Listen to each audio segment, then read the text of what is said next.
All right, well, thank you for coming. Welcome to our gluten-free cooking class, our second session.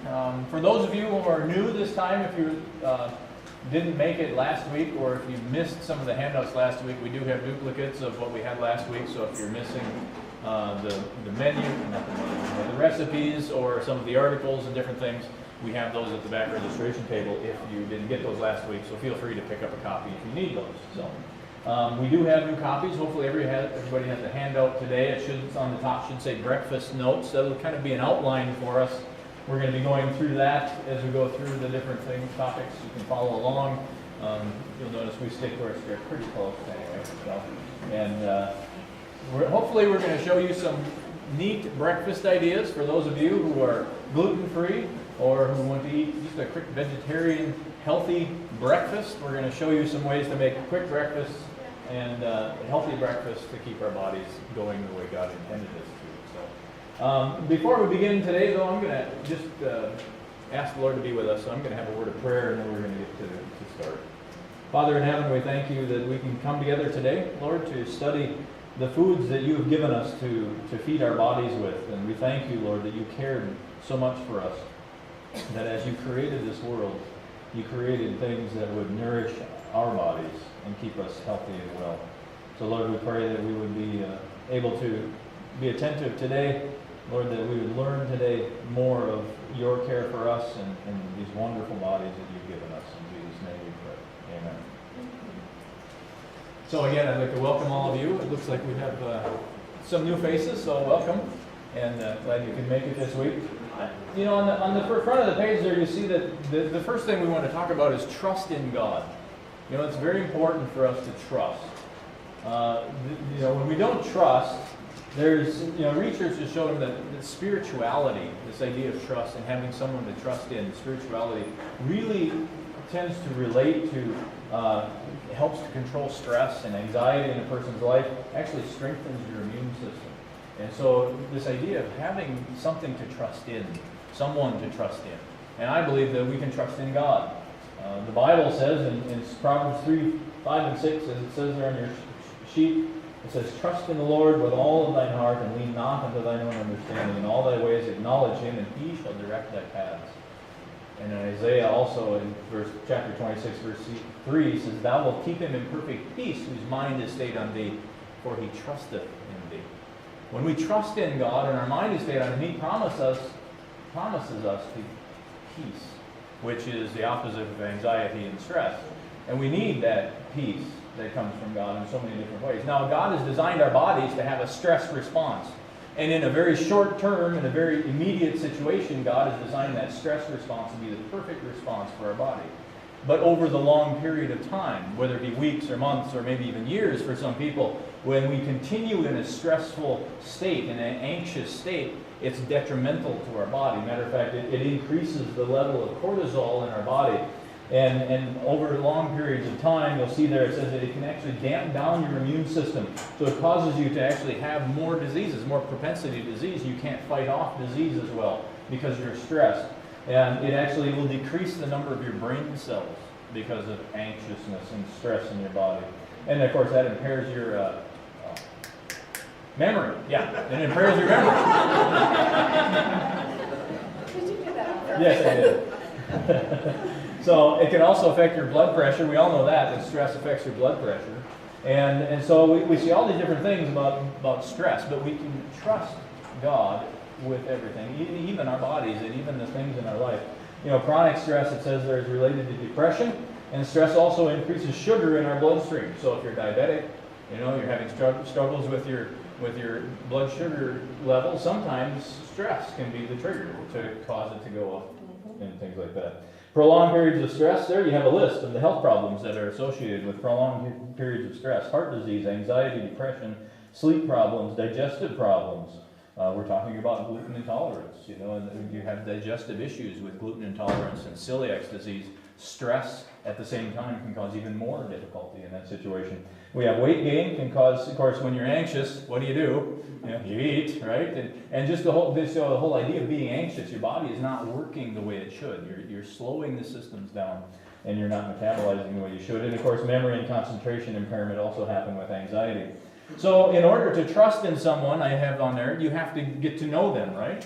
And to get to know somebody, you have to spend time with them. And it's the same way with God. If we're going to learn to trust in God, we have to spend time with God, and we have to get to know Him. We can do that in the Word of God, in the Bible, and through prayer. And I encourage you through this. Not only are we learning to develop the healthiness of our body, but for the healthiness of your mind and your spirit, I encourage you that if you don't know God, and if you haven't had the time to get to know Him and to spend with Him, to learn to trust Him, that you would do that, because He's the God who made you, He's the God who provides for you, He's the God who died for you. And so I would encourage you, as one thing in keeping yourself healthy, that would be such an important thing for you. So as we recap, then what we talked about, we just want to recap a little bit about what we talked about last week, because we have some new folks here, and a lot of new folks here. But we want to recap a little bit, just in a quick synopsis. Obviously, we're not going to go through everything, but why are we presenting a gluten-free, vegetarian, or plant-based diet? Because you can be gluten-free and eat meat all day long. So why are we eating gluten-free vegetarian? And so that's specifically, we wanted to recap a little bit of why a plant-based diet is so good for you. So, number one we have on the list there is diseases in the animal population. As we look at the world today, the diseases in the animal population, especially the animals used for food, is rapidly rising. Matter of fact, you can look at so many different areas, not only the way they feed the animals with hormones and antibiotics and all the other things that are prevalent in the foods, but also in the manner in which they raise animals, in the feedlots, in the areas where they're not out on the grass-fed and all those things. The diseases are much more easily transmitted, and many other diseases promulgate in those situations. And so we have those. We have things like mad cow disease, which not only transfers from wild animals like deer and elk, which is Creutzfeldt-Jacobs disease in human beings, but it's mad cow in the cattle. In the wild population, it's called chronic wasting disease. And there are areas in North Dakota and Minnesota you're not allowed to harvest the wild animals because of the prevalence of chronic wasting disease.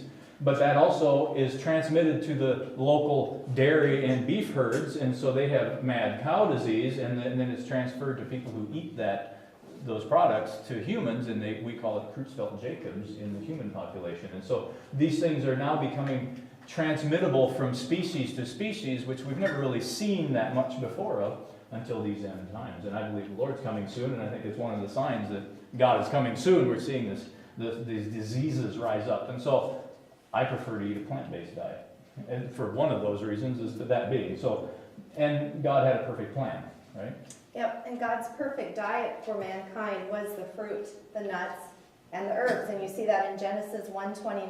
And finally, science is catching up to that. For so long they would say, you cannot be a vegetarian and be healthy, in essence, is really what they were saying. And now they're realizing that that's not true at all, and they're encouraging people to eat more fruits and vegetables, and they're realizing things like nuts are healthy for you. They say, oh, stay away from the nuts because of the fat. It's a good fat. It actually reduces our risk for heart disease and for cancer and things like that.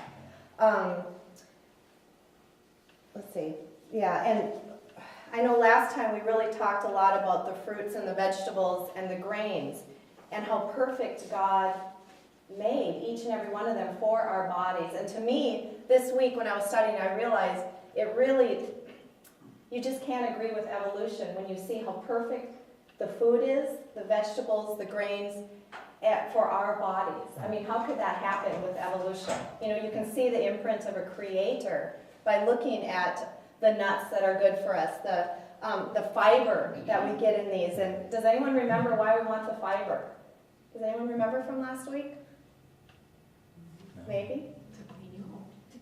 To To keep things, yeah, because we're constantly being inundated by toxins and things like that, and the fiber is what it goes through. It's like a rotor-rooter through our intestinal tract, and it's cleaning things out. Our cholesterol gets out by fiber. Insoluble fiber.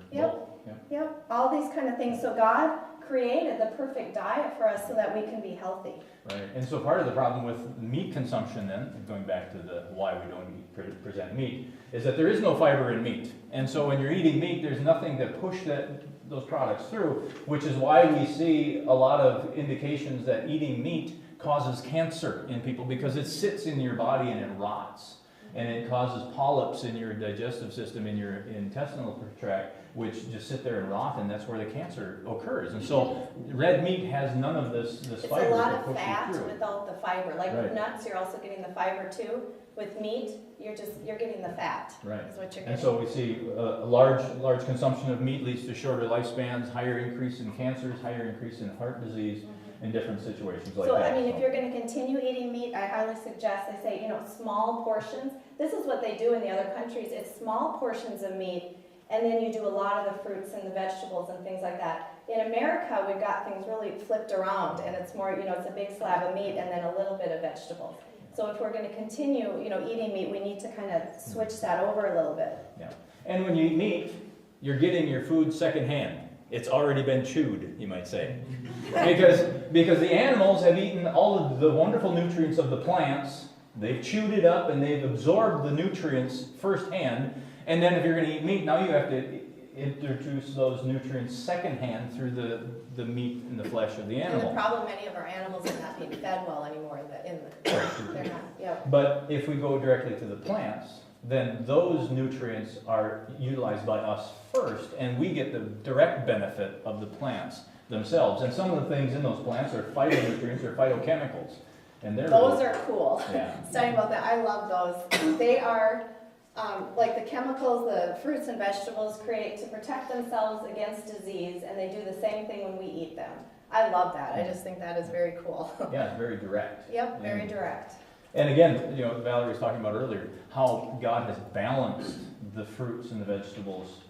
Sometimes you say, well, this is, maybe there's higher sugars in fruits, but God has balanced them with the fiber that's in there as well, and the different things, so that when you eat it, the body assimilates it as it should. Of course, when we juice, when we live on orange juice or, grape juice or whatever we're doing, we're getting just the juice, which can be, it's nice, it tastes good, but we shouldn't overdo it on just juice because it's high in sugar and it's not coming with the fiber that we should have. Now, when you're healthily juicing, then that's a totally different thing, but we won't go into that again. Well, the one thing is, when you have sugar, so many times it's going to be in something that is very processed, cookies and things like that, and you're lacking that fiber with the sugar, and so your blood levels just spike.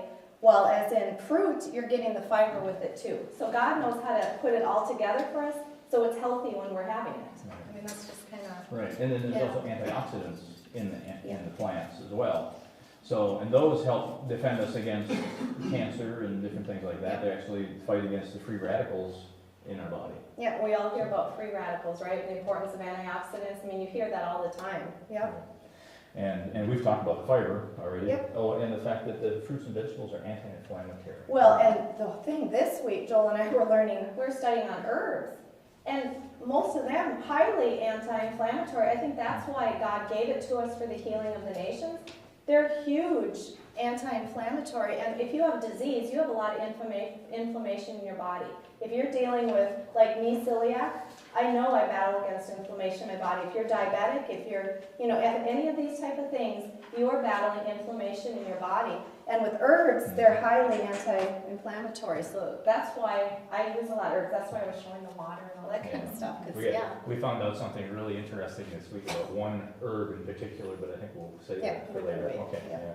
I wanted to spill the beans.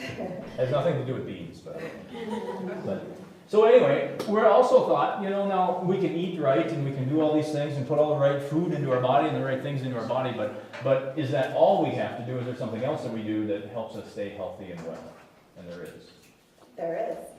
Have any of you broken an arm or a leg or broken some part of your body? Anybody had to have a cast? Okay, David. Hi, David. It's good to see you. I haven't seen you in a long time. Okay, what happens when you have your cast in for 6 weeks or 8 weeks? What happens to your arm? I know it's just... The muscles atrophy. Exactly. So what do you think we're going to talk about as another healthy component besides eating? What Sitting else on do the we couch need? watching TV. No. Exercise. That's something I've always been excited about. Even when I wasn't feeling well with the celiac, I would always make myself get out and move because I knew when I wouldn't go for a couple days, my health would go even worse. We need to be exercising, and we're gonna be explaining today kind of why. But some of the benefits of Yep. exercise, exercise strengthens your bones and your muscles both, increases your bone density, it helps to avoid osteoporosis, and keeping your core strong is very important. Yes. Yeah, Yep. because it helps to, I don't know. Well, it helps with balance, it helps with your lower back so that you don't hurt your lower back. And I think who is here from the fitness center? I think, is there some people There's somebody here? here. Right, so you know about keeping the core strong, right? It's like the foundation of the house. It's the foundation, it is.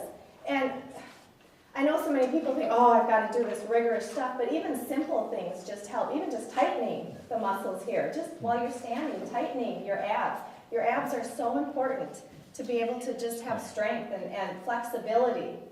That's a huge thing with the Right. abs. And some people think, well, it's not that big a deal. I mean, I get it. I get up, I walk down the stairs, I walk out to my car, I walk to, I get to work. But in America, we've become such a sedentary society, and sedentary lifestyles have led to so many problems with our health in America. As a matter of fact, sedentary lifestyle is actually, it's one of the top risk factors associated with heart disease, because we sit around so much, your heart isn't working, and that's a muscle. And you've got to be breathing hard and getting your blood moving in order for your heart to be working. And if you don't use a muscle, it's going to atrophy. And if that's one thing that happens, is your heart You're can grow twice weak. as likely to get heart disease if you don't exercise. Twice as That's likely, huge yeah. numbers. That's really huge when you're looking at It is. studies. It Yeah.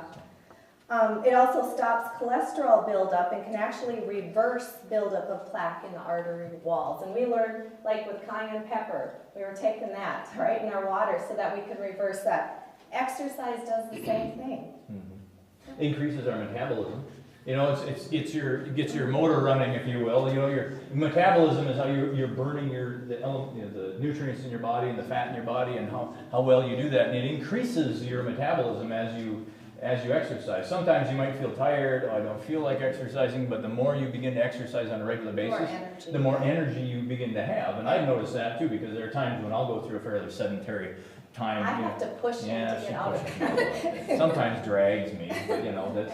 I do. And it's just the way, I used to have a very physical work, and now I've moved into more sedentary work where I'm more driving and sitting and talking and doing things like that. So I have to really make a decision, say, you know what, I'm going to get up and I'm going to go walk my 3-4 miles. I'm going to do push-ups and sit-ups and do all these kind of things. I have to tell myself I'm going to do that, or I'll sit down with a good book. But I have to learn not to do that. And so, but the more I do it, the more energy I have, because I'm actually exercising and building that metabolism up. But I'm also burning Nothing calories. increases your metabolism like Yeah. exercise. I mean, that's Right. the thing to start doing. Yep. And so I'm burning calories at the same time. And if I lose weight, if I want to lose weight, the more I exercise and those things. So those are very positive things about exercise. And it also contributes to better brain function. So, Yep. It sets off pleasure chemicals such as serotonin and dopamine that make us feel calm and happy. Yeah. If you're ever feeling down or just kind of blue, go and walk. I'm telling you, by the time you get back, especially if you go outside because you get the sunshine and the fresh air, you're invigorated. You feel better. How many of you go and walk and then you get back and you're like, wow, you were tired when you started and you get back and you've got energy. Yeah. So yeah, that's Not only energy, but your mind is clearer. I was listening to public radio this week, and they were interviewing a gentleman who wrote a book on artists, literary artists, so these creative people, and on the habits of literary artists. And he said the one thing that they all did, almost across the board, was they would all take a long walk outdoors to clear their mind. They all said they would come back and their creativity be rejuvenated after that walk, because their mind was clear out of all the clutter and everything else. It was that walk, that fresh air and that moving around that just helped them invigorate. It was kind of interesting that it kind of fit in with what we were talking about this week. Yeah. It was like, wow, here's these literary people, you think of the authors, that they're just sitting writing, but no, every one of them, every day, they were out there walking to keep their minds active and busy. and 50% less likely to develop dementia or any of those kind of brain diseases if you exercise. That's another one. That's a big numbers. And Oh, yeah, do you want to tell No, me? go ahead. Okay. This one's cool, because in your prophecy seminars, he would often talk about, because that's what they would all say, is that we don't develop new brain cells ever. You're born with the amount you have. You know, if you lose a bunch of them, you're not going to get more. They're finding out that's wrong. It's not true. It's not true. Actually, there's a part of your brain that will produce new brain cells. Guess what triggers it? Exercise. triggers. I loved that. I'm like, okay, we all need to get out there and start. She likes to think she has a bigger brain than I do. No. Yeah. Which is probably true, but, you know. Your quality of life, I guess, just to the bottom line, your quality of life goes up so much if you exercise. It just does. Just taking some time during the day and exercising. It's just the quality of life goes And up. also for health too. I mean, when you start exercising, you start your body moving, and it starts moving things in your body. And so you trigger all of your elimination organs, and it starts your body starts to dump toxins as you're exercising, as you're sweating. You know, your skin is an organ. Did you know that? Your skin is actually an organ, and when you sweat, you're dispelling toxins out of your body. So when you're exercising, you want to get to the point of sweating. And so you want to do that, and then all of your other organs are dumping as well. And so the exercise. Because we store toxins in the fatty tissues in our body, and when we exercise, it triggers it to dump them. Mm-hmm. And it also gets the blood flowing throughout all the organs, so it really stimulates just the vitamins and minerals getting to the places it needs to go in the body. It truly does. It's like, I don't know, it's just amazing. Yeah. It gets things going so that your body's going to work better. Right. Yeah. So exercise, along with eating well and taking care of your body, is one other aspect of staying healthy. So we have a couple tips. If you have, you know, Yeah, but there's one thing I gotta Oh, say, you want if you to- start exercising, you need to drink more water, because if you're eliminating the toxins, you need to be drinking the water so they just don't stay in the body, so they flush That's out. true. That aids in it, yes. I have an older brother with cerebral palsy, and my mom and dad years ago took him to the Sister Kenny Institute, and they kept telling Mom and Dad, well, someone's been working with this boy, and no. He's gonna be 60 coming up next week, but Okay. he's got the IQ of at least a 6th grader. And they said, well, what does he do at home? He crawls. Yep. And Anything you can do. they have Yep. since found that people with strokes, that the better that they recover involves the crawling motions and Hmm. stuff. Sure, Mhm. just And moving. that crawling Yep. does stimulate brain cells. Yeah, Sure. isn't that something? Yeah, That's the- just the amazing. exercise. That's interesting. So if you want to exercise, there's some ideas here that we can do. We These can are put it on quick for you. ones Yep. too, they're not, yeah. You should exercise. Often they say is an hour a day, but we don't always start off in an hour because an hour seems like a long time to do anything for an hour. So start off with anything. Start off with 10 minutes, 20 minutes, 15, Just walk half to an your hour. mailbox a couple times Yeah, a day to and start depending out on what with. your level Yeah. is right now, maybe you don't exercise and you need to start just a little bit. Start just a little bit. Don't set your goals so far out there that you can't reach them, because that's usually when we quit. You know, we say, oh, I'm gonna jog 10 miles a day, you know, and then we get out and we jog about 1/10 of a mile and we say, well, that's good for me. And- They also say to stay active through the day, take the stairs instead of the elevator, you know, those type of things. Try to move throughout the day, you'll find more benefits. Some people say, oh, I don't have any time, I'm so busy. But we have time for Facebook, and we have time for emails, and we have time to watch our news and our favorite shows. So take that time, if you're watching your favorite show, and walk in place, or do something while you're standing there. You can at least move around. Our treadmill went out this winter. Yeah. I missed Bad it so day. bad. So that's what we would do. Joel and I would go downstairs and we'll get some of the weights, the light ones, and we'll kind of work with those. We'll walk in place, we'll pretend we're jump roping. You know, you don't need a jump rope, you just Jumping kind of do jack. that, yep. All that kind of stuff. This is all stuff, so we don't have an excuse, even if it's blustering outside. We can still do it inside. And seriously, think about this. If you put the news on for a half hour, and instead of sitting there, walk. Just walk in your living room. Even if you're just walking in place, walking around the living room, by the time it's done, you have a half hour of exercising. I mean, think about that. That's a half hour. That's huge. That is huge. So, and as you can see, there's a lot of different things. The malls now, they encourage mall walking. ride your bicycle. Gardening in the summer, that's what I do. We have a vegetable market, so I feel the best in the summer because we're outside, we're in the fresh air, and we're busy, we're physically active. Climbing the stairs. How many of you know what Hulu is? I don't know. Okay, it's a thing. I'm gonna lose my voice. It's a thing on the internet, but it's free, and they have exercise things that you can go into and do abs. You can pick arms, you can pick whatever, and they're totally free. It's completely free. YouTube has stuff. Amazon, you can buy videos off of there. There's exercise tapes. I like exercise tapes because it keeps you motivated. You don't get distracted, and you make sure that you're doing stuff. Sometimes And you it's can. regimented, so you It's kind very of, regimented, yeah. you're working certain things, Yeah. that's kind of nice that way. But the rec center, all these kind of things, treadmill. It's good to have a partner and just find what you love to do, whatever it is that's for being active. Yeah. So. you got it. All right, so we want to demonstrate a few things, and Valerie wants to show us something about lemons. I have one here, is that the one you want? Okay. How many of you guys have the handout? I need to find this here. The one. Where's the handout? Uh-oh. No. You have to go get it. Joel is going to get the handout, but it's the one that has lemons and it's got the different herbs and things like that we went over last week. And do we have some? I just wanted to mention, in the morning, the first thing when I get up in the morning is I drink lemon water to dump, to help the liver to dump the toxins that have accumulated over the night. And what I do is I just grab a lemon, and they're kind of stiff or whatever. All you do is you take your hand over the lemon and roll it, and you put your weight on there, the pressure, and you will feel it all of a sudden release, and the juices just kind of let go, so that you can just cut it open. And it'll squirt right in there, and all the liquid just comes right out. If you just cut it without doing that, you don't get as much liquid, and you have to squeeze harder. So I'm just telling you, you just roll it, and you will feel it release. It'll noticeably get softer, the lemon. And so you just put that in your water. I find that so important to do that. And then I add different things. Like for me, I'm doing the cayenne just because it cleans the walls of the arteries. And I'm young, but I don't want them to clog. And it increases your metabolism.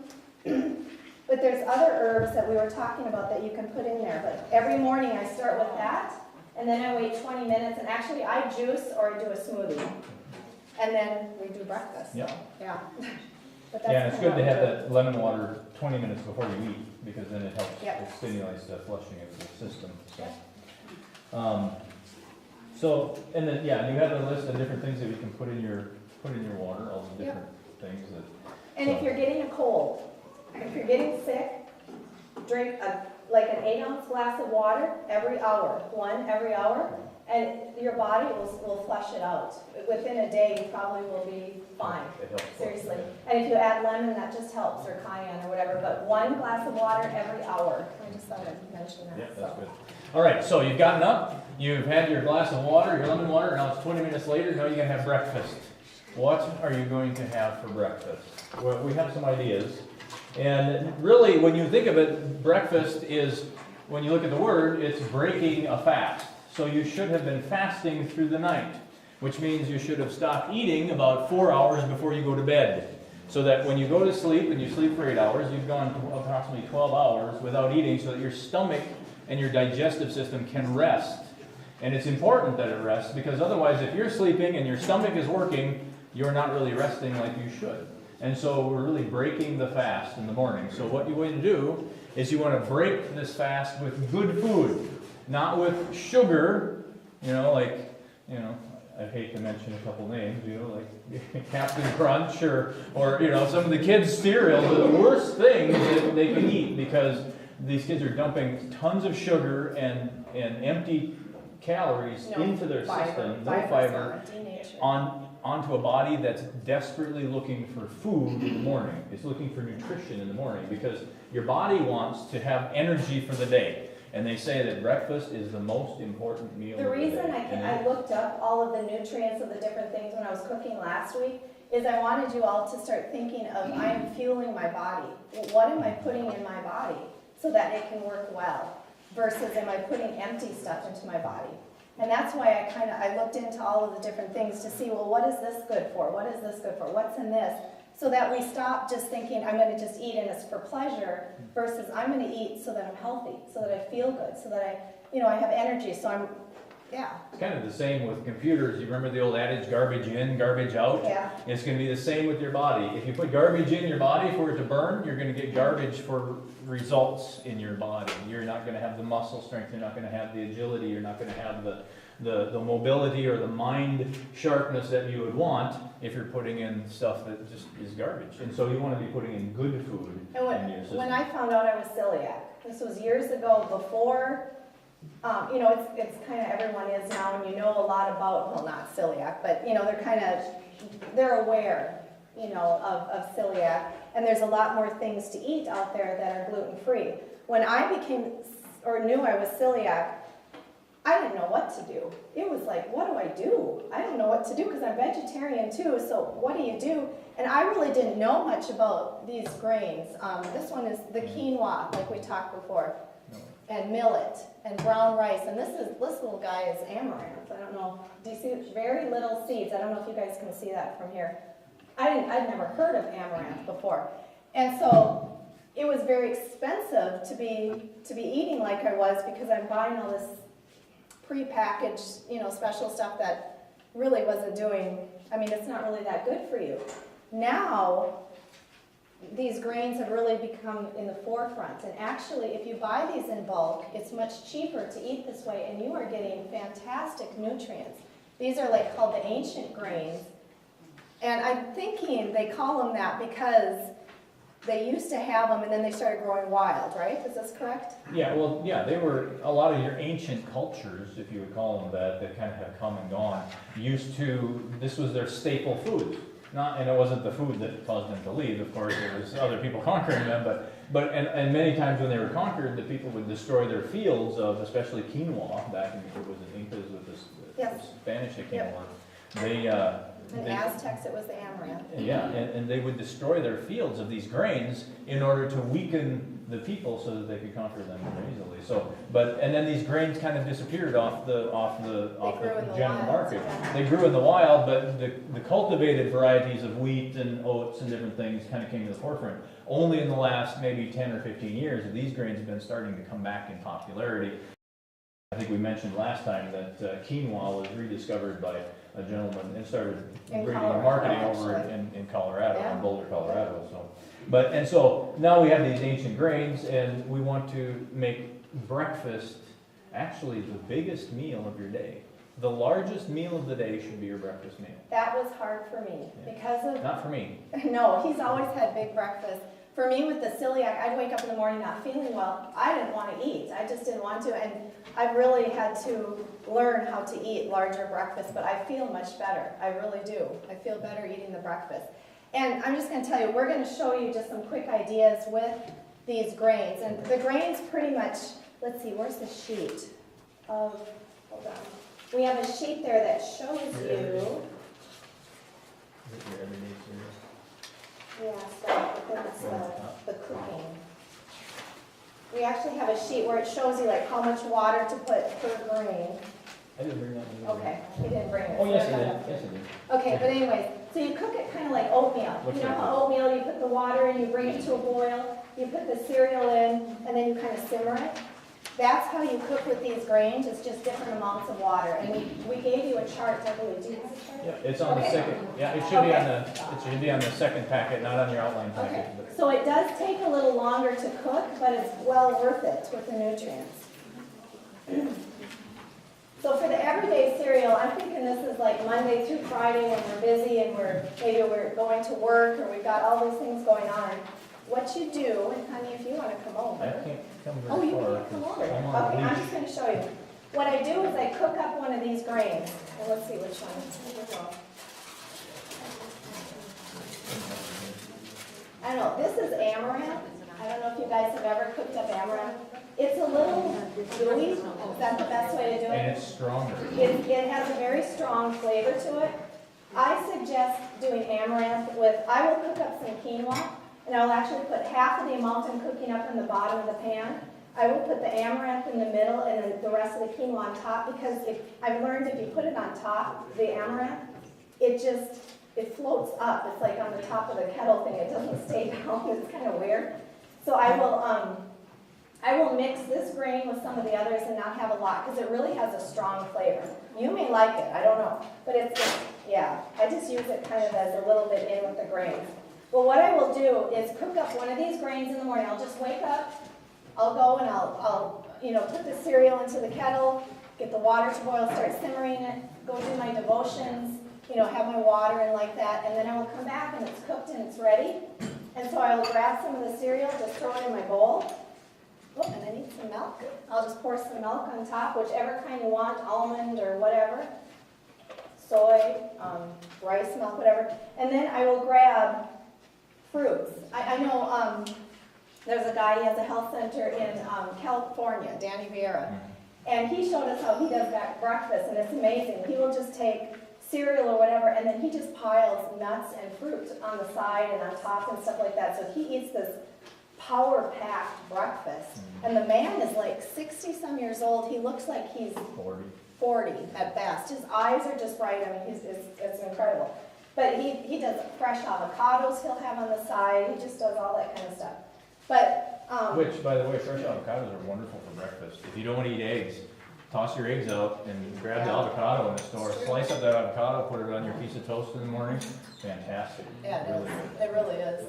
And you can make a gravy over it. If you're used to gravy, it actually is very good with tomato. Yeah, oh yeah.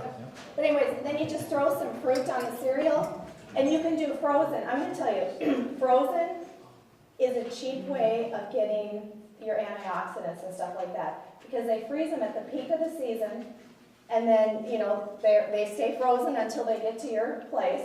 And it's a cheaper way, if you buy frozen blueberries versus the fresh, it's going to be a lot cheaper. And they have found that actually a lot of them will have more of the nutrients in them if they're frozen. They really Especially will. over canned. Yeah, well, yeah, but even the fresh, just because they're picking it at the right time, when they're ripe, versus a lot of things that get shipped here, they're not picked when they're ripe. It makes a huge difference, it really does. I mean, I'm all for fresh, believe me, I am. But in the winter, you don't have a lot of money, that's an easy way, frozen vegetables, whatever it may be. Okay, so I'm going to throw a bunch of fruits on there. I'm losing my voice. Bunch of nuts.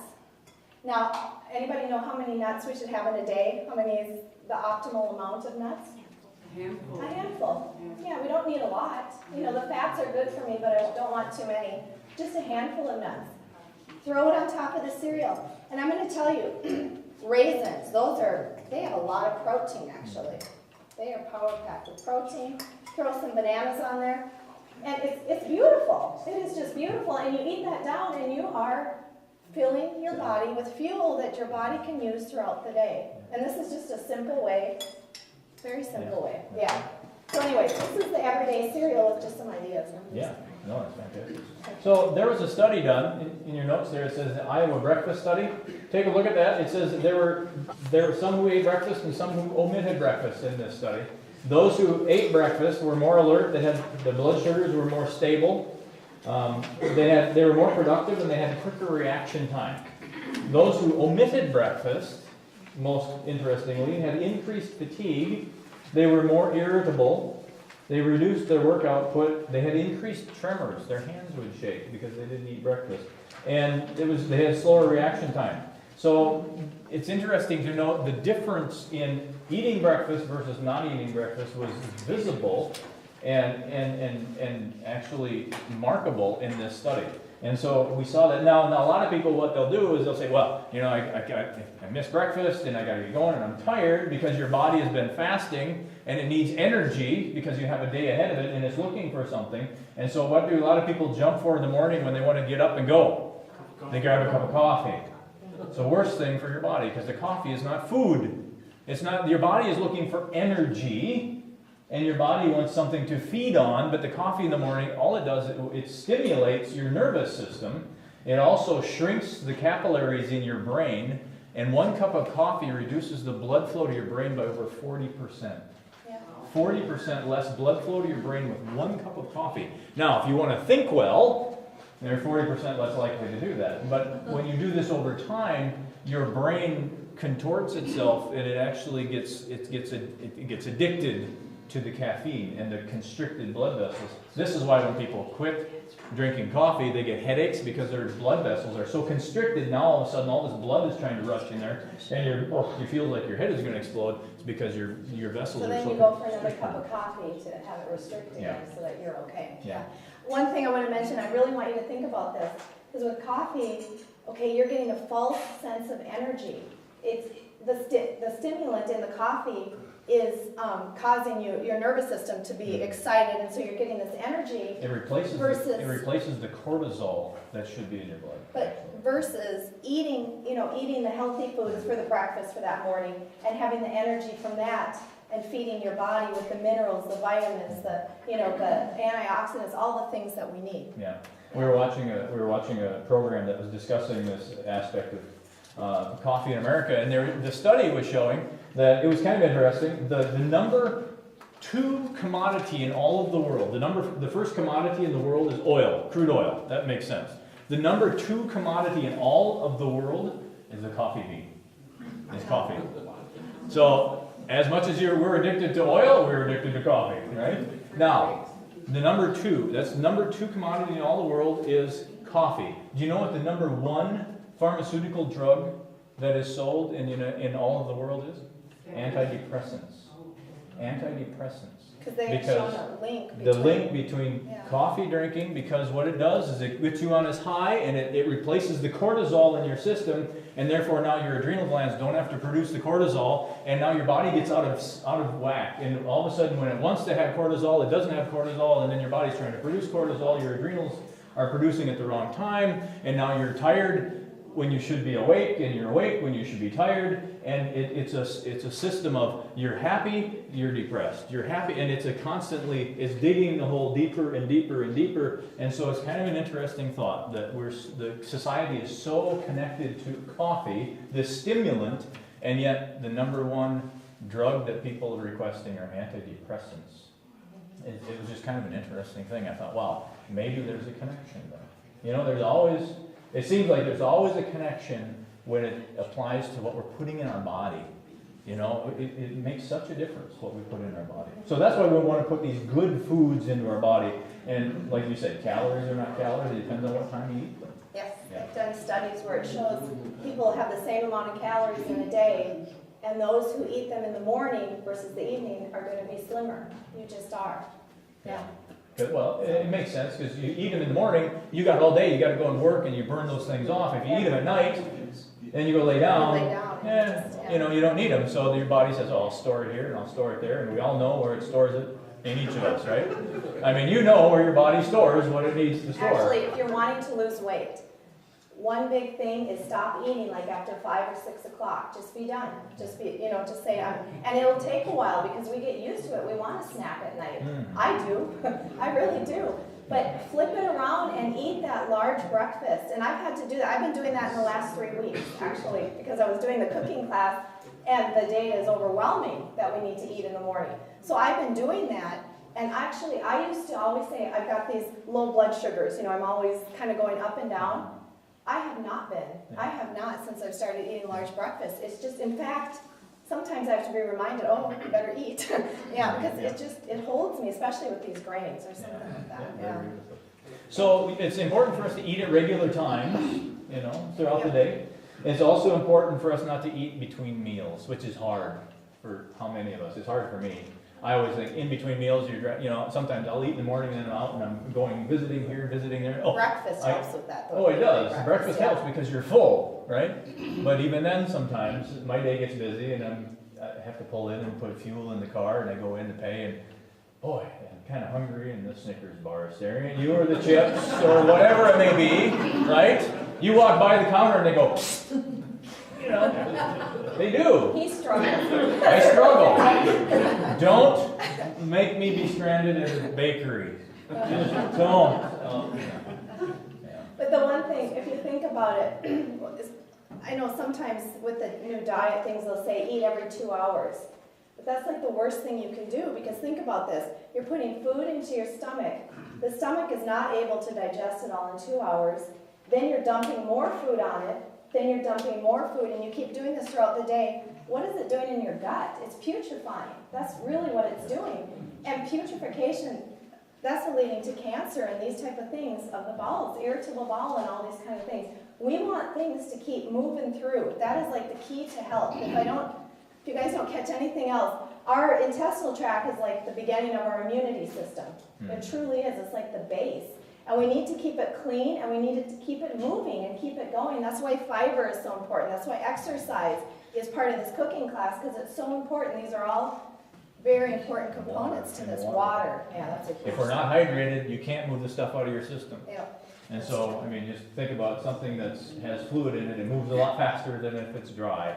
Yeah. And so we need the water. So we're gonna go into looking at some different breakfast items now, Yes. right? We're gonna talk about, you got some breakfast ideas. If you're following along on the sheet there, we showed the everyday cereal.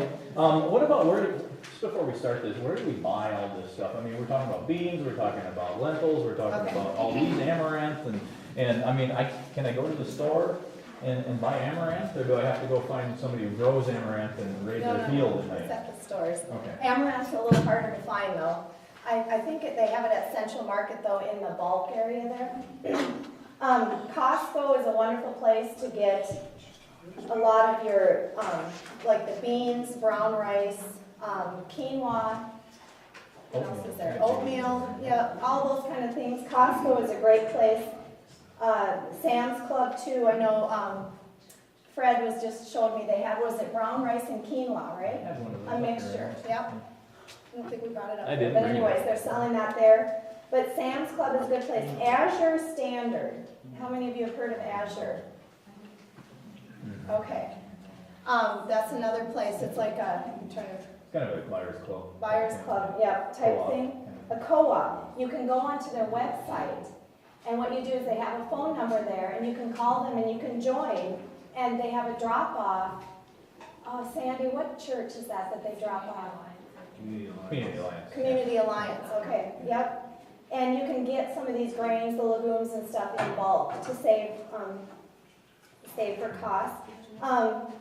And millet, I bought millet, this stuff at Central Market, and I bought, they have the bin things, yeah. And I got a bag, it was kind of like about that big, and it was about $5. And millet cooks up to every 1 cup of millet is 2.5 cups once you cook it, I should say. Okay, so raw millet, 1 cup equals 2.5 once you cook it. So it's gonna last me a long time, and it was only $5 and something. So think about that with your breakfast. If you start doing that, instead of getting a latte and all these kind of stuff, start doing these grains, throw on your fruits, your fruits and your nuts and stuff, and you got a healthy breakfast, and it's not gonna be that expensive. For the nuts, Fleet Farm up in Fergus Falls is the best place. That we found anyway. I don't know if Yeah, they're Mills Fleet Farm Does here is anyone nuts. else have a Large good bags, place? yeah. Just for the cheap, yeah. it's the Walnuts, best price. pecans, almonds, things like that. Yeah. Usually. And they're raw, not, they're not roasted and salted. You want, the best ones are the raw, not roasted and salted, so, Yeah. especially if you're cooking with them, so. And, and I just put down frozen fruits and vegetables in the winter. Around here, things have to ship a good long ways, and they're picked very green. So it's not bad. I know for a long time it's like, oh, you've got to eat everything fresh. Blueberries, oh my goodness, the price of them. I was in Central Market, it was $4 something for a half a thing. I mean, that's crazy. So Costco, they have those big bags. They were $9.99 for a big bag of the frozen blueberries. Do you know what they are? I'm not sure. Okay. But anyways, I mean, it's a big bag, and it's like $9.99 or something like that. You're going to save a lot of money. That's just how it is. For fresh veggies, carrots, you get the biggest bang for your buck. Carrots are very cleansing. They have vitamin A through beta carotene, which is very good for the body. They have tons of minerals and stuff, and they're cheap. And they So are carrots- good for your eyes. They really are. Yeah. I mean, you always hear that, but they really are. But like in the wintertime, I will get my carrots and celery and like broccoli, and I will snack on those because it seems like the price is pretty good. And did you know broccoli is rich in protein? I mean, it's It's just I didn't crazy. think so, but it's Yeah, there. so anyways, And those are some of the veggies that I will just cut up, have it in the fridge, and we'll snack on, so we make sure that we're getting these, although we're not snacking, right? We don't, We don't snack. But not between meals, right? not between Right, meals, no, at the But I will meal. actually do it, for like, for lunchtime, we'll do a sandwich or something, And we'll have Yeah. raw veggies on the Yeah. side, yeah. so. All right, so okay. we want to take a look at breakfast beans. If you have your, if you have a menu there, or menu, I want to call it a menu, but it's really just your recipe list. We're going to be looking at breakfast beans, and actually, we're going to put this together over here, because that's where it's set up. Because we have it in the crock pot, Should we remove the blender? we do need the blender, Okay, so. these are really, really easy, they're really good, and you can have those in the crock pot cooking all day. Excuse me, I'm losing my voice. And by evening, you've got beans, and you can add like salad. Salad is another thing. At Central Market, they have their leaf lettuce for $1.80, something like that. I will buy their leaf lettuce, chop it up, and then put in, whatever vegetables are cheap at the time that are fresh. And that's a very healthy thing to add with the beans, and it's really good. You can do rice, on the side too, or quinoa, or whatever you want. Yep. I'm going to have you give me a quarter cup of water. Oh, yes. For my Okay. cashews. So what, first thing you want to do is, obviously you take your navy beans, now we're doing it in a crock pot, so this is how this is gonna go. So you don't have to pre-soak your beans, you can just take your beans, you want to rinse them off, make sure there's no stones or odd things in there or whatever. And just pour your beans in there, and then you'll take your raw cashews, we've got a quarter cup of raw cashews, put those in your blender. These are our breakfast beans, so they kind of almost have a gravy. The cashews give the beans kind of a gravy. So you're getting your nuts in there. And I'm making sure I hope this works. Is it plugged in? It is. There's another one in front here. Try that. Might not be plugged in the kitchen, I think. I wonder if it's got, okay, hopefully you don't have to deal with that. There's a plug-in behind you too. I don't have the end that's in the kitchen. I could splice it quick. Okay.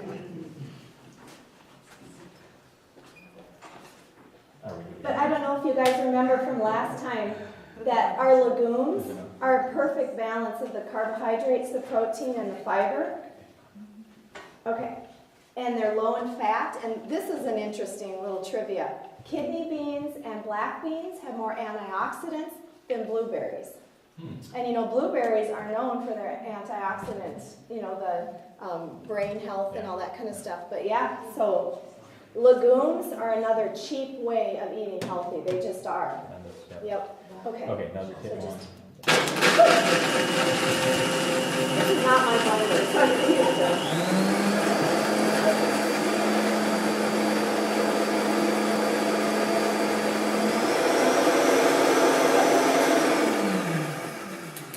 Okay, and when you're doing it, you just want to make sure that it is well blended. This probably isn't quite as good as it should be, and you just pour it in. It kind of The makes a beans. milk. It Yep. looks like a milk. You should try to get it so there's no chunks. Yeah, it looks like a very thick cream or Yeah. something like that. Yep. And so then we added that, and then you have your salt and your paprika, smoked paprika, your ground coriander. You want to talk about coriander? Oh, this one's cool. Where is it? Coriander is cilantro. Did you guys know that? I did not know that. Cilantro. News to me. You knew that. In Europe, they call it coriander. Here, they call it cilantro. In Europe, they use it for diabetics for hypoglycemia. It gives hypoglycemic effects for diabetics. And so in Europe, they use it. And in India, they use it because it's very anti-inflammatory. So I just thought that was kind of cool. But it's cilantro. So that was interesting for us to learn. So I put all of the other elements in there, all of the other Yep. ingredients in there. Now you just place it in there, you put that in there. Well, then you put water. Yep. You fill the water. They say, it says 2 inches above. I usually put a little more because I think it dries down. At least for me it did. So at least 2 inches above the beans, and you just let it cook. Yeah. And then when it's done, it's a nice creamy, like bean. You'll get to eat some, you're Yeah. gonna get to try some. Very It's nice and really good. savory, really good on toast. Yep. Or all by themselves, either way, I like them either way. Did you know, like in Europe, a lot of them, in most countries, their breakfast is not sweet, it's savory. Yeah. And so, like in Europe, they do a lot of the breakfast beans. So, yep. Okay. Say, anyways. Val, I Yes. was gonna say, according, with the crock pots, the beans, when I made those, mine only took 4 hours on mine. With Oh, my really? crock pot, and it was, I mean, they were done then. So it varies. So, it if varies it was For the half crock of that, pot. 7 to 8 hours. Okay. Mine was 4 hours. See, and mine took almost the 7 hours, so I think it depends on the crock pot. You Yeah. know, crock pots are very different, so thank you for saying that. Yeah, the first time you make them, you maybe want to watch it with your crock pot, just to That's see true. how it goes. Yep, thank you. All right, so that's your breakfast beans, and those are good, you know, if you need to keep going during the day. I mean, energy-wise. Well, it'll help you Or- with that too. Either that too, But yeah. that's The a fiber really- is there. I really want to say, a lot of times when people go to a plant-based diet, they're like, well, I gotta go to the bathroom all the time. That's good. That's a good thing. It's getting rid of the toxins out of your body. That fiber is pushing through. You want that. You don't want stuff staying in your body. We get so used to, oh, I don't want to go. Yes, you do want to go to the bathroom. Trust me, you do. Yeah. So anyways, Anyway, okay, we need to set this over there, Okay. so they're gonna take Okay. away that blender top, so rinse that out. And then you were going to go over the millet bake next? yep, yep. And Joel's gonna make this too. This I am. one is super easy too. Very easy. All right, so we should set those off to the side a little Okay. bit, because they might be able to see what I'm doing here. So your millet rice breakfast, now, I like oatmeal, I like the grains, these heavy type things. Have you ever had baked oatmeal, where it's oatmeal's baked and, you know, cooked and rebaked and all that? This is very wonderful for similar to freezing that. if you're just like one person. Right, Or and yeah, just- you can make this and then freeze it or put it in your refrigerator, it'll last for days. You can just continue to reheat it. Or if you're having a lot of people over for breakfast, this is a wonderful bake to do. That's right. Yep. Okay, so this one includes long grain brown rice, which is excellent for you. Yes, it That's is. what I'm hearing. I'm making it, so it'll be a mess. Well, this is some trivia with brown rice. 50% of the population, 50% of their diet is brown rice. When you think about it, I mean, you look at India and Thailand and all these places, rice is their base. And it's very good. It's good for the bones and heart health and everything. Oh, we'll just dump it. Yeah. Oh, we need a spoon. All right. So we put the grains together. You've cooked your long grain rice, you've cooked your millet, you've put those together. You cook those separately and blend them Yep. here, right? Oh, this is another neat thing. If you have a rice cooker, I suggest getting one. You can cook your millet or your quinoa in a rice cooker, and that's how usually I do it. It makes it so easy. You just put the amount of water that each one calls for, and it'll cook it up nice. So that's an easy way of cooking up your stuff. Yep. So what's next? Okay, so I'm now we're gonna blending do the a grains. can of coconut milk. This is all, so we've got the brown rice and the millet. Just throw in a can of coconut milk. And coconut milk is huge for your immune system. It's antifungal, antibacterial. It's good for the skin and the hair. And again, it's got the fat that's good for you, just like nuts. And so it's going to, it helps with heart disease and all those wonderful things that we don't want to have. That's right. Okay, so we've got that in now. And then 1.5 cups of almond milk. We're going over here. Okay. So we have. Right. Okay. All right.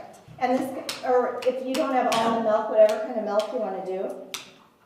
So we're going to do 1.5 cups. And I'm a dumper. I don't know. I am. I just. There we go. Don't have time. Okay. All right, and we have the raisins, 2/3 cup 2/3 raisins. cup raisins. Yep. Or more. Throw them in. So we're getting some of our fruit in there. Yep. And then 1/4 cup of maple syrup. Do you have that? And maple syrup, I like that as a sweetener. I was kind of looking into that too, and it's very high in zinc, which is great for the immune system. And it is loaded with minerals and antioxidants. Actually, maple syrup has tons of antioxidants in it, so it's not an empty sugar, you know, just using the refined sugars, there's no nutrients in it. Okay, so he's gonna put the maple syrup, that's the sweetener, I measure. and he does, he's like, I do. I know you do. But we still get along in the kitchen, which is amazing. We compensate for each other. All right, and then we need the vanilla. Yep, And Do we that tell is, them about imitation vanilla? we should. okay. We use Well, the real, don't we talk use the about real, beavers. well, we use the real vanilla. The alcohol in it cooks out when you cook. Imitation vanilla is actually from a beaver gland. Not on the front end of the And beaver. I could not believe it. We spent a whole evening, me, Joel, and Jeremiah, researching that and saying, no way, this can't be. A And lot also- of your imitation Yeah, flavors are yeah, that. so, yuck. So you want to find your real. Yeah, we do the real stuff. And let's see, what kind is this? Because this one actually says gluten-free in it, McCormick. It's at Walmart. Yep. I don't. You did. That's okay. Okay, so you get that in there, and then you just do half a teaspoon sea salt. And I just wanted to mention, Walmart has this Himalayan pink sea salt. And I think it's $5 and something for one of these, and I think it's the same for the refill. And I like these because most of the table salt you get is stripped of all its minerals, and they'll add a little bit afterwards. And this is the best sea salt. I just love the sea salt. It has all the minerals in it, and I believe it still has the iodine in it. I've been trying to see. I think it's still, because yeah, nothing's stripped from it, but this is cool. It's from the Himalayas. Very cool. Do you grind it up before you? Yep, it has a grinder The right grinder's on here. top. Yeah. And so you just grind it on your food, and you're getting your minerals and stuff through that. This grinder you can Like set. animals, you do the salt blocks and stuff like that, you know, well, this is, Trace mineral block for your farmers. See the pink? Yeah. Very similar. You get iodine from kelp powder too. Yes. Kelp as well. Yes. That's right. So now I've got all this mixed up. What do I do? and with it? Nova Scotia Dulse, I take that in the pills. Yeah. It's like a seaweed type thing for So- for iodine. So I have this now. What do I do with it? Okay, all you do is stir it up, and it just bakes down nice. We're gonna be serving this one too, but it's so easy. It's just very easy. You can throw nuts on top once it's done baking, and it serves a good amount of people once it's baked up. Yep. Okay. So now, I believe we're going to show, is she getting the waffles? Waffles? Yes, Yeah. okay, waffles. So we're gonna do waffles next. How many of you like waffles? How many of you like to make waffles? Oh, so many fewer hands. You know, if you have a good waffle iron, it's really good. I found that if you don't spray the waffle iron, we found, do not spray your waffle iron. And after the first waffle, it will stop sticking. And you just, because once you, she's not here to talk about this, but she's experienced not spraying the waffle iron. Oh, yeah. Yeah, don't spray it with So it anything, doesn't just, stick. it won't Yeah. stick. And so that's kind of neat, otherwise you're constantly spraying and sticking anyway. Yep. And so, but these waffles are really good because you don't have to buy them in the freezer. You can Right. make them, Right, they're really cheap. yeah. Okay, first thing, I want to expound on two things they were talking about. One of the things is snacking between meals. I heard from, he's a biologist and professor, his name is Walter Bay, and he made a really good analogy that when you put food in your guts and it starts to digest, if it's digested for about an hour, it gets to a certain acidic point, and then you have a sphincter in the bottom of your gut that opens to let that food go into the next channel. If the pH isn't quite correct, the sphincter closes back off and it continues to digest. So it's kind of like a washing machine. You put all your dirty clothes in there, you get them washing. If, 10 minutes in the wash cycle, you got some really bad socks and where do you throw them in? And then, 10 minutes more, you got some really bad, jerseys or something from the kids playing outside. You throw that in, and then it's just, a little bit while until the washing machine stops. The last couple things you threw in is not that clean. You're like, ugh, I should probably start it over again. That's the same with your guts. If you just keep on throwing in, it's like throwing in another pair of socks while it's still in its cycle. So then if it's not the right pH, it won't open, and that stuff just sits in there and sits in there and sits in there until the wash cycle is done. So that was snacking. And then she was talking about Hulu. When I exercise, I watch Hulu. I watch The Biggest Loser, and I guess Misery Likes Company. But I have a Schwindine, and I get on that thing, and the fan gets going, and my husband has to put on a coat because he gets cold with the wind blowing. And then I'm sitting there, and they're talking, and they start crying, I'm crying on my bike. But it's really enjoyable experience when you put on something you really like to do, and I feel so much better when I'm done. Anyways, okay, so with the waffle, I just got this. This bag was like $8, and it's gluten-free. And from what Val has told me, if it doesn't say gluten-free, it's not gluten-free oats. Okay, so I'm doing a double batch for those people who don't like to do waffles. Do a humongous batch, and then freeze them. And then when you want them, just like Lego my Eggo, throw them in the toaster, throw on your, whatever you're gonna put on it and eat it. Okay, so this is a double batch, and I do believe I have the waffle recipe in your packet. It just says simple oat waffles. So with that recipe, I've got 2.5 things of oats. Doubling it would be 5.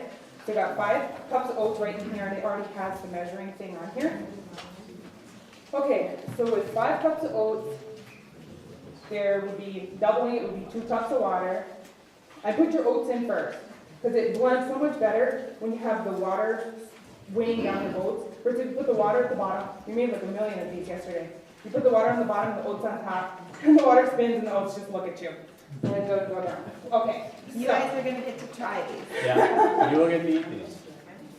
Now with the milk, you can use your soy milk. You can we use coconut milk in one of the batches. You can use almond milk, whatever you want. Sweetened, unsweetened. We like the sweetened ones. It gives it more of a Belgian waffle, fancy restaurant flavor. And you can use vanilla or not too. So the 2 cups of water, 2 cups of milk if you're doubling it. And the biggest, most important thing really is just get your dries and fluids at the right consistency. So if you're a little bit low on water, you can add a little bit more. Okay, here's another thing.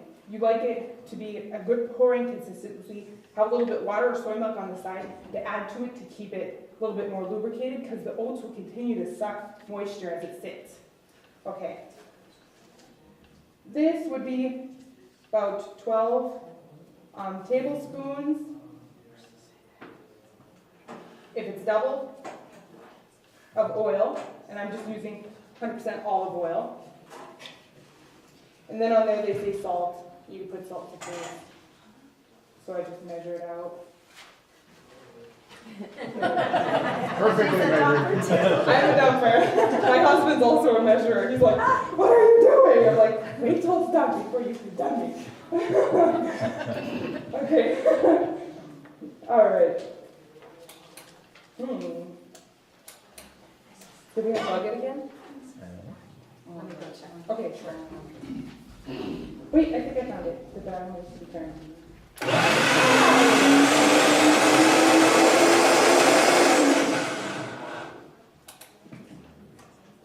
Shake it up. Actually, give me a spoon. Oh, I can. I'm not touching anything. I'll be Yeah, I'm attached.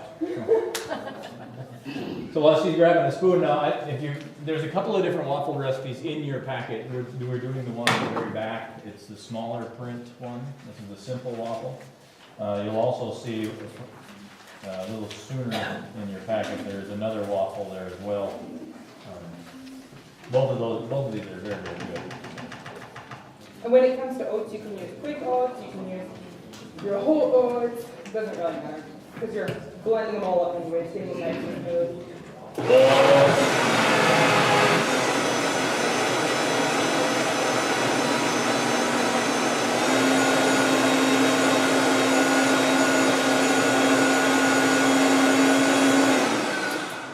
And that's what we want, a good, nice tornado action. I'll be right back with the blend, or the waffle maker that's been plugged into a pot. And this has been pre-sprayed from yesterday. And if you pre-spray it, you only need to spray it once to get it started. And after that, once you get it sprayed once, it's good to go for all your waffles because there's a little oil in there. It won't stick. This recipe does work better with not your big Belgian waffles recipes, but your thinner ones. And this is really love this blender, or this waffle maker. You pour it in there, and you wait till the steam stops coming, and then you know it's done. So, that's it. I'll just keep on making waffles, I'll probably move down there. Well, we've got somebody coming in to use the blender right behind you. Okay. So, Is there a plug I can use here? we have one right here, but we need another I cord. don't think my cord's on enough, yes. So, well, we'll do this in the back then, we'll give her the one. Oh, yeah, you can. Thank you. Thank you. So those are simple waffles. Now we're gonna have a lot of different things we can put on those waffles. Not only my favorite, which is Minnesota grown natural maple syrup, but we can also put different things. If you like homemade preserves, jams, jellies, peanut butter, applesauce, peach. Matter of fact, we have a fruit sauce that we didn't demonstrate, but if you look in here, there's a fruit sauce. The last one. Is it the last one? There it is. Fruit sauce is toward the end there. You put all the apples and the grape juice and the fresh fruit and stuff, and you put the arrowroot powder, and it kind of makes a thicker sauce, right? Yep. And then you just pour that over. They're What you do fantastic. is you take the fruit and the frozen apple juice or grape juice and the water, and you bring it to a boil, and then you take the arrowroot, or you can use cornstarch, and you just mix it with a little bit of water so that it doesn't get clumpy. You just add it to the fruit mixture, and it'll just make a really nice sauce, which you'll get to see too. So, yeah. And did you tell them about your toast that you love? With the No, peanut not butter? yet. Okay, why don't you do that, and then we're gonna do smoothies. Okay, all right. Well, so before Joan shows us the smoothies, for you guys who like to make something really fast, I don't have time to bake. Normally I leave that up to Valerie, and obviously I'm not gonna be, working with beans the night before, because I get up and I gotta go. So, I like toast, but I want something good on my toast, not just jelly, not just peanut butter. I wanna make a meal out of it. So, you take your toast, 1 slice, 2 slice, whatever you like, load it up. That's 3. Gluten-free toast is small, right? Smaller loaves normally. But you layer it with your peanut butter on your plate, and then you take your applesauce and you dump applesauce on it. So it's like gravy over the top of the toast. You just cover your toast with applesauce. Then take a fresh banana and slice that banana up on top of that applesauce. And if you want a little extra citrusy, grab a couple of fresh strawberries and slice those up on there. Wonderful, just like that, and just cut it up and eat it as you would just gravy on a shingle, kind of deal. But it's fantastic. The first time I saw it, I thought, you got to be kidding me. You've got peanut butter toast with applesauce and bananas, and I'm thinking that can't be good. But it's my favorite breakfast, and I eat it a lot because it's easy to make, it's fast, and it's nutritious. And again, you've got protein in the peanut butter. You're getting your grains. You're getting fruit. You're getting all sorts of different things with everything that you're getting there. It's really good. So. That's a really good, fast breakfast as well. And another thing that's really good is doing a smoothie in the morning Yeah. for breakfast when you're in a hurry. So Joan is going to share a little bit with that. So, Now, last but not least is the green smoothie. And you want to do that first, after your lemon water, Yeah. yes. Right. before you eat your other breakfast things. You have the recipe there. They're quick and easy to make. All we require is a blender, a sharp knife, and a cutting board. And this recipe has 2 tablespoons of flax seeds. Now there's both golden and the regular brown flax seeds. You can get both at Central Market. Put the flax seeds in first. Hope this is dry. Oh, it's not dry.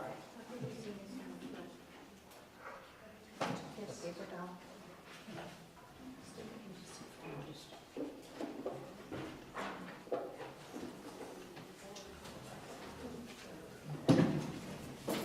Put your flax seeds in first. And if you get your 2 tablespoons of flax seeds in your smoothie first thing in the morning, you're well on the way to getting all your omega-3s for the day.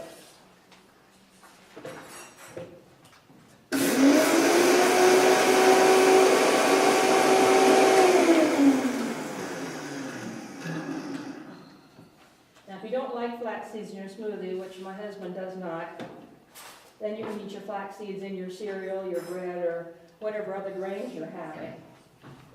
But to continue here, you have 1 rib of celery, chopped up. You have half a cucumber.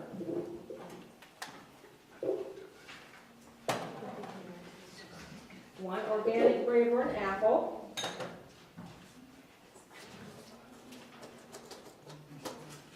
And I get this baby spinach.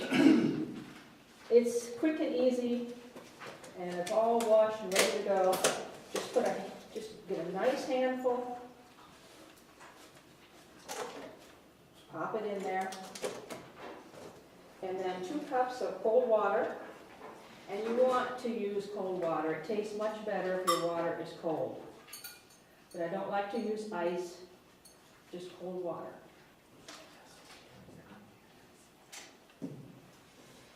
And if you don't like having to grind your flax seeds every day, you can grind them ahead, put them in a nice glass jar, and keep them in the fridge. So then you can just toss it in and not have to worry about grinding them up. And if you don't have a Vitamix, you'll want to chop your things a little smaller and blend the fruit and veggies first before you add some of the other things. With a Vitamix, you just toss it all in there.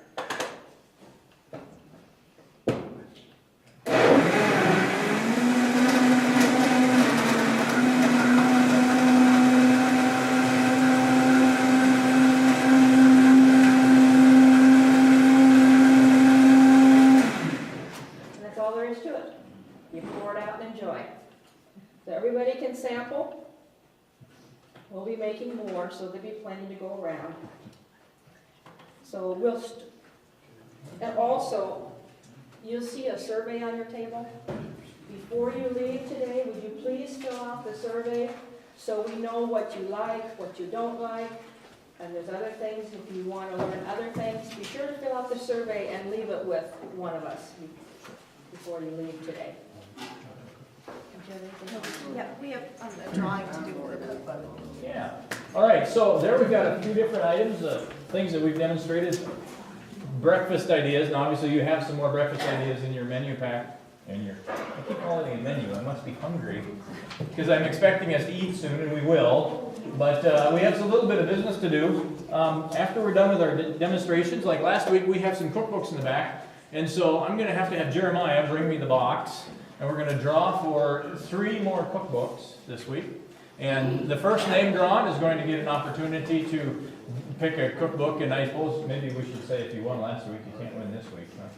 I already told somebody that. We already told you that. Okay, all right. So, but we're gonna draw for those now, and then we got a couple other things we want to say. It says Beverly A. Wander. Beverly, you get one. You were hoping to get one. You can pick whatever one you want back there, Beverly. That is perfect. She had come in and say, "Oh, I want a cookbook so bad." I said, "Well, if you stick around, you might win the drawing." She was And wanting look, to she know did. where to buy them. And there are no extra markings on her ticket. See, there was nothing. No. It was just picked out of the blue like that. Sandy Daniel gets a cookbook. Yay, she says Sandy. All right, one more. Pick one more.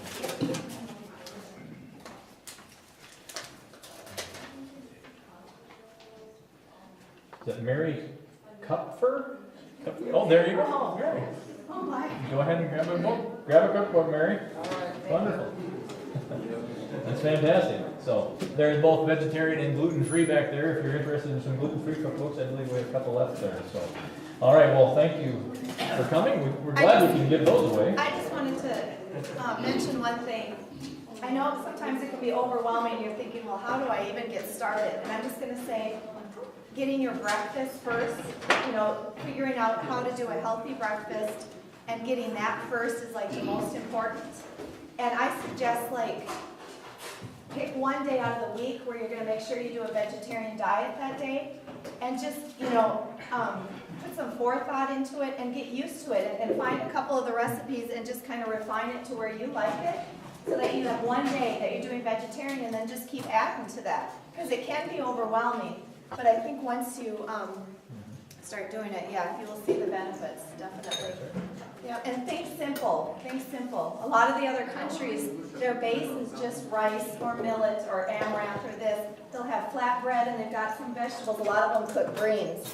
Oh, plate. Oh, I'm sorry. Yeah, hold it up. Okay, but anyways, so think simple and your costs for groceries will go down. Okay. They did for us. Yeah, even with me and Jeremiah both eating, because he eats twice that I eat, and Yep, I eat a lot. okay, but that's. All right, so anyway, couple of other options just before we're gonna go try some of these breakfast items for you. I want to tell you that, you know, we're glad that you showed up and that you took the time to be interested in your health.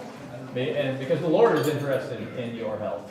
And He wants you to eat well, He wants you to be well, and He wants you to not only be well healthy in your body, but He wants you to be well spiritually as well. We have a couple of other opportunities for you to be well spiritually, if you will.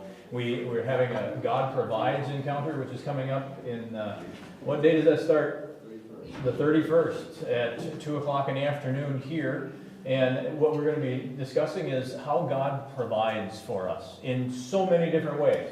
Not only our food, but our finances, our health, our home, our just everything in our lives. How does God provide for us? And we're going to be studying that so we can learn to trust in Him, like we were talking about earlier. And then a little later on, we're going to have a marriage encounter here, and that's the art of marriage. I had to think of it. And that starts March 13th.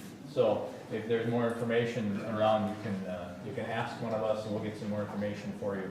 But both of those opportunities to draw closer to the Lord, maybe closer, have a healthier marriage, have a healthier walk with the Lord as well. So before we eat now, I just want us to bow our heads. I'm going to ask the Lord to bless the food that we have and bless each of you as we go. Father in heaven, thank you that you've given us such a wide variety of tremendous food, Lord, beautiful things to put in our bodies that are filled with nutrients and vitamins and minerals and things that keep our bodies energized and healthy. Lord, I pray that as we go from this place, we would take an opportunity to implement even one or two or three of these ideas, if it's new for us, Lord, to start on that pathway of living healthier, to be more of a glory for you, Lord, that we might live for you. And Lord, I pray that as we partake of the food that you have provided, Lord, we ask that you would bless it and nourish it to our bodies, and we give you all the thanks and the glory for all that we have and all that we are. In Jesus' name we pray. Amen. Thank you all. I hope you enjoyed it and enjoy the food. Thank you.